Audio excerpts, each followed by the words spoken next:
A lot of happy people here. It's nice to be loved. You know, it's nice to be loved. Thank you. Thank you. In my first term, I approved vital federal funding to deepen the channel and fully modernize the port of Corpus Christi. Since that crucial investment, companies have flocked here, creating tens of thousands of jobs and generating billions and billions of dollars in revenue for your community. Joe Biden came in and tried to cut off the port funding, immediately tried to cut it off. What we did, we had a tremendously successful first term, and he came in and tried to take away what we had. But today, the dock workers, we stopped them. And today, the dock workers, energy workers, and great people of Texas once again really have a president that loves our country, a president that fights for our country, and a president who's got your back. Nationwide exports of liquefied natural gas are up 37%. Think of that.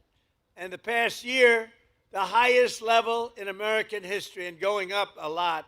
Crude oil exports are up by hundreds of thousands of barrels a day. Venezuela, think of it, 80 million so far. We just started. 80 million barrels of fuel. Think 80 million barrels of oil. Think of what that means. Think of a stadium with 80,000 people. Now say 80 million. That's what we've taken, and it's great for Venezuela, and it's great for us. It's great for us, great for Venezuela. And a lot of it, like that, a lot of it comes right here. And with our new friend and partner, Venezuela, we're going to do a lot of other things. We're going to be doing a lot. We're having a great relationship with their government.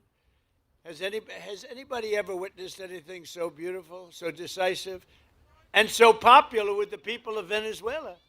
It was very popular. In fact, 360,000 barrels of Venezuelan crude are right now sitting in the tanker on my left.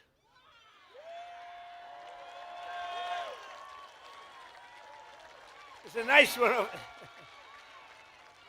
So where the hell does that one come from? For the benefit of both our nations, we're going to refine their oil right here in America and right here in Texas, and then export it to all over the world. We're going to keep some for ourselves. We're going to give some to them, and they're going to make more money than they've ever made before. We'll help build their country again, which was a disaster.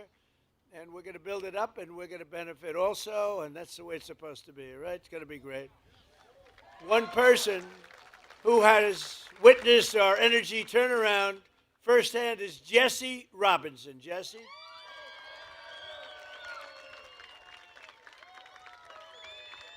Come on up here, Jesse. He began his career at this port working on the front lines of railroad operations and has risen to become one of the port's key leaders. I can see that, by the way. You all know him, helping to drive the American energy surge. This is a surge like nobody's ever seen. Jesse, come on up and say a few words.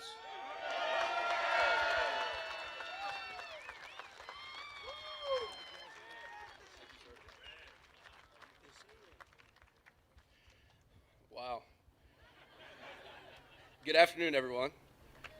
You know, I've been on this cargo dock probably 1,000 times, but I never could have imagined standing at this podium at this very moment with all of you as we honor together what an irrefutably historical moment this is.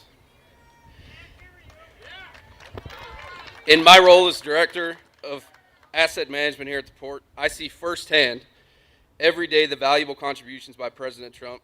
I see the millions of dollars in federal funds invested in infrastructure that helps us serve our customers so they can then turn and serve the communities around the world.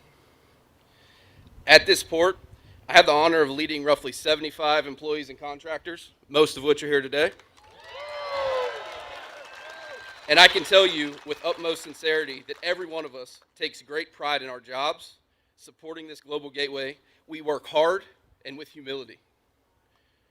This waterway means something to us. It represents the economic opportunity for tens of thousands of families throughout this region.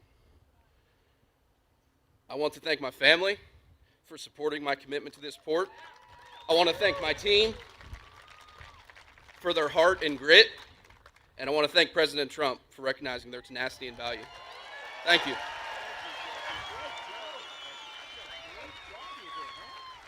Thank you, man. I appreciate it. Thank you, Jesse.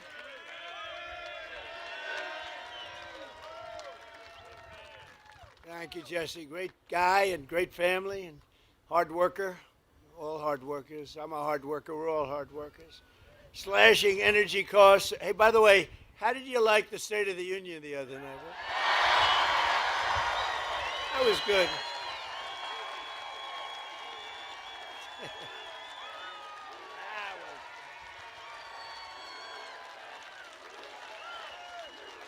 Thank you.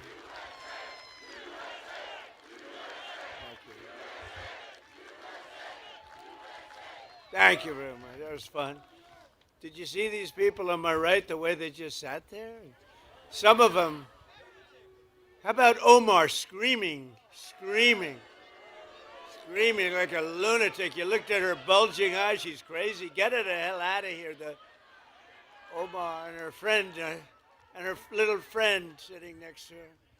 Slashing energy costs is among the most important actions we can take to bring down prices for American consumers, because when you cut the cost of energy, you just cut the cost of energy. Everything follows. Look, you're in an industry, a business, whatever you want to call it, a profession in many cases.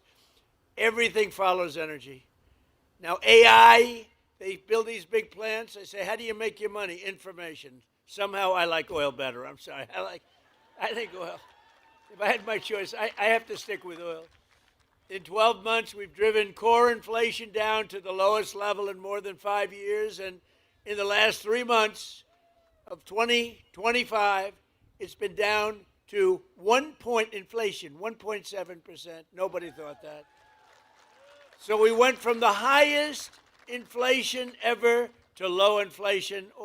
Everything took place. I've been here 1 year. Think of it, 1 year, a little bit more than 1 year now. Time flies, time flies. Maybe we do one more term. Should we do one more term? Do one more term.